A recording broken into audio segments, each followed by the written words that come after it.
ನಿರ್ವಾಣೇಶ್ವರಾಯ ನಮಃ. ಆದಿ ಹಾಗೂ ಅಂತ್ಯಕ್ಕೆ ಕಾರಣೀಕರ್ತಳಾಗಿರ್ತಕ್ಕಂತಹ ತಾಯಿ ರೇಣುಕಾದೇವಿ ಅಲ್ಲಮ್ಮನನ್ನು ಸ್ಮರಣೆ ಮಾಡಿಕೊಳ್ತಾ, ಆಧ್ಯಾತ್ಮದ ಹಸಿವನ್ನು ಉಣಬಡಿಸ್ತಕ್ಕಂತಹ ಜಗದ ಒಡೆಯ ಜಗದ್ಗುರು ಪಂಚಾಚಾರ್ಯರನ್ನು ಸ್ಮರಣೆ ಮಾಡಿಕೊಳ್ತಾ,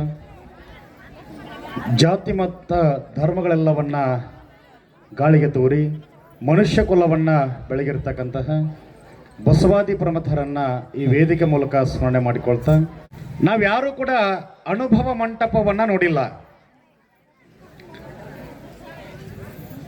ಲಕ್ಷದ ಮೇಲೆ 90,000 ಶರಣರು ಈ ಭೂಮಿ ಮೇಲೆ ಜನ್ಮವನ್ನು ತಳೆದು ಮಾನವ ಕುಲ ಉದ್ಧಾರ ಮಾಡಿರ್ತಕ್ಕಂತಹ ಬಸವಾದಿ ಪ್ರಮಥರ ಅನುಭವ ಮಂಟಪವನ್ನು ನಾವ್ಯಾರೂ ನೋಡಿಲ್ಲ. ನಾವೇನಾದರೂ ಆ ಅನುಭವ ಮಂಟಪವನ್ನು ಅನುಭವಿಸಬೇಕಾಗಿತ್ತು ಅಂತಂದರೆ ಅಲ್ಲಿ ಬಸವ ಕಲ್ಯಾಣ ಆದರೆ ಇಲ್ಲಿ ಉಗರಗೋಳದ ಕಲ್ಯಾಣ ಇವತ್ತು ಪ್ರಾರಂಭ ಆಗೈತ್ರಿ. ಯಾಕೆ ಅದು ಬಸವ ಕಲ್ಯಾಣ, ಇದು ಉಗರಗೋಳದ ಕಲ್ಯಾಣ ಅಂತಂದರೆ ಅಲ್ಲಿ ಲಕ್ಷದ ಮೇಲೆ 90,000 ಗಣಗಳು ಏನಿದ್ವಲ್ಲ, ಆ ಎಲ್ಲ ಶರಣರು ಜಾತಿ ಮತ ಧರ್ಮ ಯಾವುದನ್ನು ಲೆಕ್ಕಿಸದೆ ಮಾನವ ಕುಲಕ್ಕೆ ಜಯವಾಗಲಿ ಅಂತೇಳಿ ಏನು ಜಯಘೋಷ ಮಾಡಿದ್ರು, ಆ ಜಯಘೋಷವನ್ನು ಮತ್ತೆ 21ನೇ ಶತಮಾನದೊಳಗಡೆಗೆ ನಾವೆಲ್ಲಾದರೂ ಈ ಭೂಮಿ ಮೇಲೆ ನೋಡಿದಿತ್ತಂತಂದ್ರೆ ಅದು ಉಗರಗೋಳದ ನಿರ್ವಾಣಪ್ಪನ ಮಠದ ಅಂಗಳದೊಳಗೆ ನೋಡಬೇಕಾಗಿರ್ತಕ್ಕಂಥದ್ದು.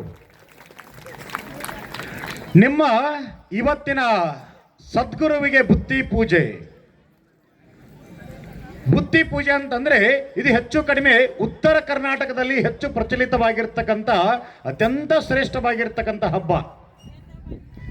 ಯಾಕೆ ಬುತ್ತಿ ಪೂಜೆಯನ್ನು ಮಾಡ್ತಾರಂತಂದ್ರೆ ಇಡೀ ಮನುಷ್ಯ ಕುಲವೆಲ್ಲವೂ ಕೂಡ ತಾನೊಂದೇ ಒಲಂ ಅಂತಕ್ಕಂಥ ವೇದ ಘೋಷವನ್ನ ಜಗತ್ತಿಗೆ ಸಾರಬೇಕಾಗಿರೋದ್ರಿಂದ ಹರಗುರುಚರ ವಿರಕ್ತ ಪರಂಪರೆಯೊಳಗಡೆಗೆ ಗುರುಗಳು ಏನು ಮಾಡ್ತಾರ, ಬುತ್ತಿ ಪೂಜೆ ಅಂತ ಮಾಡ್ತಾರ. ನಾವಿಲ್ಲೆಲ್ಲ ಬುತ್ತಿ ಪೂಜೆಗಳನ್ನ ಇಟ್ಟಿವ್ರಿ. ಹೆಚ್ಚು ಕಡಿಮೆ ಒಂದು 80-85ಕ್ಕಿಂತ ಹೆಚ್ಚು ಬುತ್ತಿಗಳಿದಾವೆ. ಆ ಬುತ್ತಿಯ ಒಳಗಡೆಗೆ ರೈತ ಬೆಳೆದಿರ್ತಕ್ಕಂಥ ಅನ್ನದ ಬೆವರಿದೆ,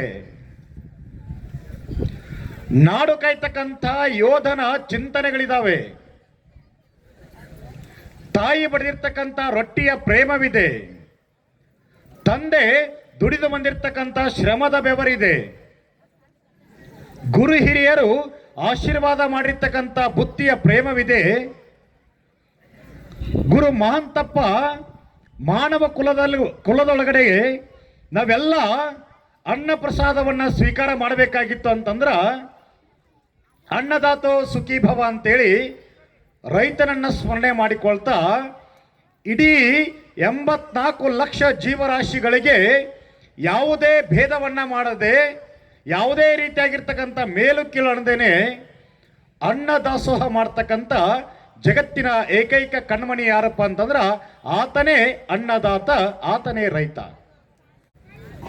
ನಿರ್ವಾಣೇಶ ಉಗರಗೋಳದ ಅಂಗಳದೊಳಗಡೆಗೆ ಇಷ್ಟೆಲ್ಲ ಬುತ್ತಿ ಪೂಜೆನ ಮಾಡ್ತಾ ಇದ್ದಾರೆ. ಆ ಬುತ್ತಿ ಪೂಜೆಯ ನೈವೇದ್ಯ ಯಾರಿಗೆ ಅರ್ಪಣೆ ಅಂತಂದ್ರೆ ಸಾಕ್ಷಾತ್ ನಿರ್ವಾಣಪ್ಪನಿಗೆ ಅದು ಅರ್ಪಣೆ ಆಗ್ತಾ ಇದೆ. ಇಲ್ಲಿ ನೋಡ್ರಿ, ನಾವು ಬುತ್ತಿ ಪೂಜೆ ಮಾಡ್ಲಿಕ್ಕತ್ತೀವಿ. ಯಾರ್ಯಾರ ಬುತ್ತಿ ಪೂಜೆ? ಶ್ರೀ ಗುರು ನಿರ್ವಾಣಪ್ಪನ ಬುತ್ತಿ ಪೂಜೆ, ಹಾನಗಲ್ಲ ಕುಮಾರ ಶಿವಯೋಗಿಗಳ ಬುತ್ತಿ, ಜಗಜ್ಯೋತಿ ಬಸವೇಶ್ವರ ಬುತ್ತಿ, ಸದ್ಗುರು ಸಿದ್ಧಾರೂಢರ ಬುತ್ತಿ, ಶ್ರೀ ಜಗದ್ಗುರು ಪಂಚಾಚಾರ್ಯರ ಬುತ್ತಿ, ಮಹಾದಾಸ ಕನಕದಾಸರ ಬುತ್ತಿ, ಅಂಬಿಗರ ಚೌಡಯ್ಯನ ಬುತ್ತಿ, ವಾಲ್ಮೀಕಿ ಶರಣರ ಬುತ್ತಿ, ಹಡಪದ ಅಪ್ಪಣ್ಣನ ಬುತ್ತಿ, ಡಾಕ್ಟರ್ BR ಅಂಬೇಡ್ಕರ್ ಬುತ್ತಿ, ಛತ್ರಪತಿ ಶಿವಾಜಿ ಬುತ್ತಿ, ಮಾದಾರ ಚೆನ್ನಯ್ಯನ ಬುತ್ತಿ, ಘೋರ ಕುಂಬಾರ ಗುಂಡಯ್ಯನ ಬುತ್ತಿ, ವೀರಭದ್ರೇಶ್ವರನ ಬುತ್ತಿ, ವೀರರಾಣಿ ಕಿತ್ತೂರು ಚೆನ್ನಮ್ಮನ ಬುತ್ತಿ, ಕ್ರಾಂತಿವೀರ ಸಂಗೊಳ್ಳಿ ರಾಯಣ್ಣನ ಬುತ್ತಿ, ಸಮಗಾರ ಹರಳಯ್ಯನ ಬುತ್ತಿ, ಸಂತ ಶಿಶುನಾಳ ಶರೀಫರ ಬುತ್ತಿ, ಶಿರಹಟ್ಟಿ ಫಕೀರೇಶ್ವರರ ಬುತ್ತಿ. ಸಂತ ಪರಂಪರೆಯ ಎಲ್ಲ ದೇವ ಪರಂಪರೆಯ ಗಣಗಳ ಬುತ್ತಿ ಎಲ್ಲೈತಿಪ್ಪ ಅಂತಂದ್ರೆ ನಿರ್ವಾಣಪ್ಪನ ಅಂಗಳದಾಗ ಬಂದು ಕುಂತೈತ್ರಿ. ಆ ಬುತ್ತಿಗೆ ಜಾತಿ ಇಲ್ಲ, ಮತ ಇಲ್ಲ, ಧರ್ಮ ಇಲ್ಲ, ಭೇದಿಲ್ಲ, ಕುಲ ಇಲ್ಲ, ಮೇಲಿಲ್ಲ, ಕೇಳಿಲ್ಲ. ಆ ಬುದ್ಧಿಗೆ ಯಾವ ಹೆಸರಿಲ್ಲ. ಅದಕ್ಕೆ ಏನು ಹೆಸರಪ್ಪ ಅಂತಂದ್ರ ಸದ್ಗುರು ಗುರು ನಿರ್ವಾಣಪ್ಪನ ಬುತ್ತಿ ಅಂತ ಬರ್ತೀವಿ ನಾವು ಯಾರು ಕೂಡ. ನಾವು ಯಾರಾದ್ರೂ ಅದ್ರ ಮೇಲೆ ಅನ್ನದ ಅಗಳದ ಮೇಲೆ, ಅಕ್ಕಿಯ ಅಗಳದ ಮೇಲೆ, ಜೋಳದ ಕಾಳದ ಮೇಲೆ, ನೀವು ತಂದಿರ್ತಕ್ಕಂಥ ಬುತ್ತಿಯ ಮೇಲೆ ಯಾರಾದ್ರೂ ನಮ್ಮ ಕುಲದ ಹೆಸರು ಬರಿತೀವೇನ್ರಿ? ಕುಲರಹಿತವಾಗಿರ್ತಕ್ಕಂಥ ವರಪ್ರಸಾದ ಅದು ನಿರ್ವಾಣಪ್ಪನ ಬುತ್ತಿಯ ಪೂಜೆ. ಬುತ್ತಿಯ ಪೂಜೆ ನಮಗೆ ಯಾವುದೇ ಕಾರಣಕ್ಕೂ ಕೂಡ ಒಂದೇ ಒಂದು ಕ್ಷಣವೂ ಕೂಡ ಹೃದಯದ ಒಳಗಡೆಗೆ ಜಾತಿಯ ನಂಟಿಲ್ಲ. ಇಂಥ ಶ್ರೇಷ್ಠವಾಗಿರ್ತಕ್ಕಂಥ ಬುತ್ತಿ ಪೂಜೆ ಮಡಿ ಮಾಡಿಕೊಂಡು ಗುರು ನಿರ್ವಾಣಪ್ಪಗ ಪ್ರಸಾದ ನೈವೇದ್ಯದ ರೂಪದಾಗ ತೆಗೆದುಕೊಂಡು ಬಂದು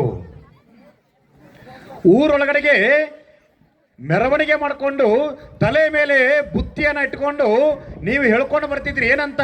ನಮ ಶಿವಾಯ, ಶಿವಾಯ ನಮ ಓಂ ಅಂತ ಹೇಳ್ತಿದ್ರಲ್ಲ. ನೀವು ಹೇಳಬೇಕಾದ್ರೆ ಸಾಕ್ಷಾತ್ ನಿರ್ವಾಣಪ್ಪ, ಸದ್ಗುರು ಸಿದ್ಧಾರೂಢ, ಗರಗದ ಮಡಿವಾಳಪ್ಪ, ನವಲ್ಗುಂದ ನಾಗಲಿಂಗಪ್ಪ, ಸಂತ ಶಿಶುನಾಳ ಶರೀಫ ಎಲ್ಲರೂ ನಿಮ್ಮ ಜೊತೆಗಿದ್ರಿ.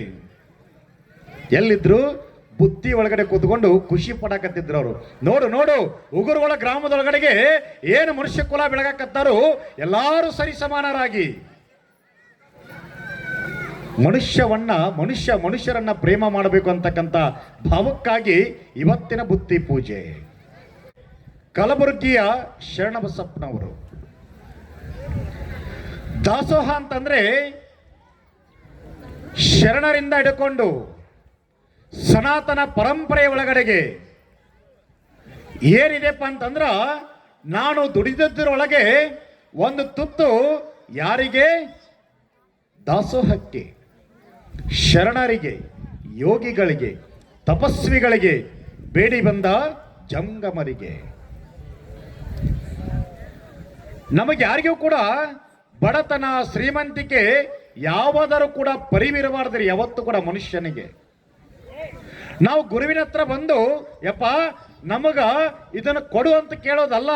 ಗುರು ನಿರ್ವಾಣಪ್ಪಗ ನಿಮ್ಮದು ಎಲ್ಲ ಗೊತ್ತಿರ್ತೈತೆ ಅವನಿಗೆ. ನಾವು ಸಾಕ್ತಕ್ಕಂಥ ಪ್ರತಿ ಹೆಜ್ಜೆ ಹೆಜ್ಜೆಯು ಕೂಡ ನಿರ್ವಾಣಪ್ಪ ಹಿಂಗಂತ ಬರೆದಿಟ್ಟಿರ್ತಾನ. ನೀವು ಏನು ನಡ್ಕೊಳ್ತೀರಲ್ಲ ಅದು ಸುಮ್ಮನೆ ಹಾಗೆ ಪಡ್ಕೊಂಡು ಬಿಡ್ತೀರ ಅದನ್ನು.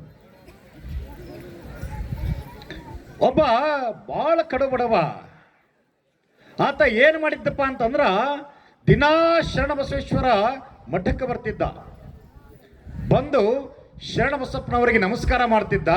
ನಮಸ್ಕಾರ ಮಾಡಿ ಕೇಳ್ಕೊಳ್ತಿದ್ದ, ಯಪ್ಪ ಶರಣಬಸಪ್ಪ, ಬೇಡಿದವರಿಗೆ ಬೇಡಿದ್ದೆಲ್ಲವನ್ನ ಕರುಣಿಸಿದಿ, ಯಾರು ಇಲ್ಲಂತ ಬಂದಾರ ಅವರಿಗೆ ತುಂಬಿದ ತಂಬಿಗೆಯಾಗಿ ನೀನು ಎಲ್ಲವನ್ನ ಕೊಟ್ಟಿಯಪ್ಪ. ನನಗೆ ಭಾಳ ಬಡತನ ಐತಿ, ನನ್ನ ಬದುಕು ಭಾಳ ಬಡತನದಾಗ ಬೆಂದು ಹೋಗೈತಿ, ನನಗ ಏನಾದ್ರೂ ಒಂದಿಷ್ಟು ದಾನ ಮಾಡು, ನನ್ನನ್ನು ಶ್ರೀಮಂತನನ್ನಾಗಿ ಮಾಡು ಅಂತೇಳಿ ಆ ಬಡವ ಬಂದು ಬೇಡ್ಕೊಳ್ತಿದ್ರಿ. ಒಂದಿನ ಅಲ್ಲ, 2 ದಿನ ಅಲ್ಲ, ವರ್ಷಾನುಗಟ್ಲೆ ಮಠಕ್ಕೆ ಬರ್ತಿದ್ದ. ಅಪ್ಪನ ಪಾದಕ್ಕೆ ನಮಸ್ಕಾರ ಮಾಡ್ತಿದ್ದ, ಯಪ್ಪ ನನಗ ಬಡತನದಿಂದ ಮುಕ್ತಿ ಮಾಡು ಅಂತ ಕೇಳ್ಕೊಳ್ತಿದ್ದ. ನಾನು ನಿಮಗೆ ನಿನ್ನೆ ಹೇಳ್ತಾ ಇದ್ದೆ, ಯಾವತ್ತೂ ಕೂಡ ಗುರುವಿನ ಕಣ್ಣು ನಮ್ಮ ಮೇಲೆ ಬೀಳಬೇಕು, ನಮ್ಮ ಕಣ್ಣು ಗುರುವಿನ ಮೇಲೆ ಬೀಳೋದಲ್ಲ. ನಾವು ರೇಣುಕಾದೇವಿ ಎಲ್ಲಮ್ಮನನ್ನ ನೋಡ್ಬೇಕಂತ ಹಂಬಲಿಸೋದಲ್ಲ. ಆ ತಾಯಿ ಒಂದು ಸರಿ ನಮ್ಮನ್ನು ನೋಡಿದ್ಲ ಅಂತಂದ್ರೆ ನಮ್ಮ ಬದುಕೆಲ್ಲವೂ ಕೂಡ ಚಿತ್ರಣ ಬದಲಾಗಿ ಹೋಗ್ಬಿಡ್ತೈತಿ. ಹಾಗೆ ಗುರು ಕಾರುಣ್ಯ ತಾನಾಗೆ ಒಲದು ಬರಬೇಕದು. ಇವ ದಿನನಿತ್ಯ ಹೋಗ್ತಿದ್ದ, ಯಪ್ಪ ನನಗೆ ಭಾಳ ಬಡತನ ಐತಿ, ಶ್ರೀಮಂತಿಕೆ ವೈಭೋಗ ಒಂದ್ ಸರಿ ಆದ್ರೂ ಕೂಡ ಯಪ್ಪ ಅಂತೇಳಿ ದಿನ ಕೇಳ್ತಿದ್ದ. ಶರಣಬಸಪ್ಪನವ್ರು ಹೇಳ್ತಿದ್ರು, ನೋಡಪ್ಪ ಲೋಕದೊಳಗೆ ಹುಟ್ಟಿದ ಮ್ಯಾಗ ಬಡತನ ಶ್ರೀಮಂತಿಕೆ ಇವೆಲ್ಲವೂ ಕೂಡ ಬಾಹ್ಯ ಆಡಂಬರ. ನೀನು ಸದಾಕಾಲ ನಕ್ಕೊಂತಿದ್ದೆ ಅಂತಂದ್ರ ಅದಕ್ಕಿಂತ ದೊಡ್ಡ ಶ್ರೀಮಂತಿಕೆ ಯಾವುದಿಲ್ಲಪ್ಪ. ನೀನು ಆರಾಮಾಗಿ ನೆಮ್ಮದಿಯಾಗಿರು.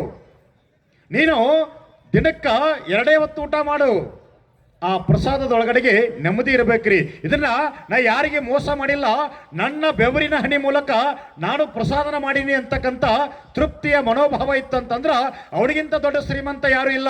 ನಾವು ಬಂಗ್ಲೆ ಕಟ್ಟಿದ್ರೆ ಶ್ರೀಮಂತರಲ್ಲ, ಕಾರಲ್ಲೇ ಅಡ್ಡಾಡಿದ್ರೆ ಶ್ರೀಮಂತರಲ್ಲ, ವಜ್ರ ವೈಡೂರ್ಯ ಆಭರಣಗಳನ್ನ ಹಾಕೊಂಡ್ರೆ ಶ್ರೀಮಂತರಲ್ಲ. ಯಾರು ಮುಖದ ಮೇಲೆ ನಗುವನ್ನ ಇಟ್ಕೊಳ್ತಾರೋ ಅವನಿಗಿಂತ ದೊಡ್ಡ ಶ್ರೀಮಂತ ಜಗತ್ನಾಗ ಸಿಗ್ಲಿಕ್ಕೆ ಸಾಧ್ಯ ಇಲ್ಲ. ನಗು ಇರ್ಬೇಕ್ರಿ, ಶ್ರೀಮಂತಿಕೆ ನಗು. ಶ್ರೀಮಂತಿಕೆ ಹೃದಯಕ್ಕೆ ಸಂಬಂಧಪಟ್ಟಿದ್ದದು. ಅದು ಮೇಲೆ ಹಾಕ್ತಕ್ಕಂಥ ಈ ಈ ಕೊಳೆತು ಹೋಗುವ ಶರೀರದ ಮೇಲೆ ಏನು ಹಾಕ್ತಿವಲ್ಲ ಅದು ಶ್ರೀಮಂತಿಕೆ ಅಲ್ಲ. ಆ ಒಳಗಡೆ ಇರ್ತಕ್ಕಂಥ ಹೃದಯವಂತಿಕೆ ಐತಲ್ಲ, ಹೃದಯ ಇದ್ರೆ ಸಾಕಾಗೋದಲ್ರಿ, ಹೃದಯದ ಒಳಗಡೆಗೆ ಹೃದಯವಂತಿಕೆ ಇರಬೇಕು. ಬಡವರನ್ನ ಪ್ರೇಮ ಮಾಡ್ತಕ್ಕಂಥ ಶ್ರೀಮಂತಿಕೆ ಗುಣ ಹೃದಯದ ಒಳಗಡೆ ಬೇಕು. ಜಾತಿ ಮತ ಯಾವುದೂ ಇರಲಾರ್ದೇ ಮನುಷ್ಯ ಕುಲವನ್ನ ಪ್ರೇಮ ಮಾಡ್ತಕ್ಕಂಥ ಹೃದಯವಂತಿಕೆ ಇತ್ತು ಅಂತಂದ್ರ ಅವನೇ ದೊಡ್ಡ ಶ್ರೀಮಂತ. ಶರಣರು ಯಾರಾದರೂ ಶ್ರೀಮಂತರಿದ್ರೇನ್ರಿ? ಯೋಗಿಗಳು ಶ್ರೀಮಂತರಿದಾರೇನ್ರಿ? ತಪಸ್ವಿಗಳು ಯಾರಾದರೂ ಶ್ರೀಮಂತರಿದಾರೇನ್ರಿ? ಯಾರೂ ಶ್ರೀಮಂತರಿಲ್ಲ. ಎಂಥ ಶ್ರೀಮಂತಿಕೆ ಇತ್ತು ಅವರಿಗೆ ಅಂತಂದ್ರ ಬಾಹ್ಯ ಆಡಂಬರ ಇರಲಿಲ್ಲ, ಅಂತರಂಗದ ಶ್ರೀಮಂತಿಕೆ ಇತ್ತು. ಅದಕ್ಕಾಗಿ ಅವರು ಶರಣರಾದರು. ಅವ ದಿನ ಬಿಡ್ಕೊಳ್ತಿದ್ದ, ಯಪ್ಪ ಶ್ರೀಮಂತಿಗೆ ಕೊಡ ಅಂತೇಳಿ. ಒಂದು ದಿವಸ ಶರಣಬಸಪ್ಪನವರು ವಾಯು ವಿಹಾರ ಮಾಡಕತ್ತಿದ್ರಿ. ವಿಹಾರಕ್ಕೆ ಹೊರಟಾಗ ಸಂದರ್ಭದೊಳಗಡೆಗೆ ಆ ಮಠದಿಂದ 1 ಕಿಲೋಮೀಟರ್ ದೂರದಿಂದ ಸಾಗಿ ಹೋಗಿದ್ರು.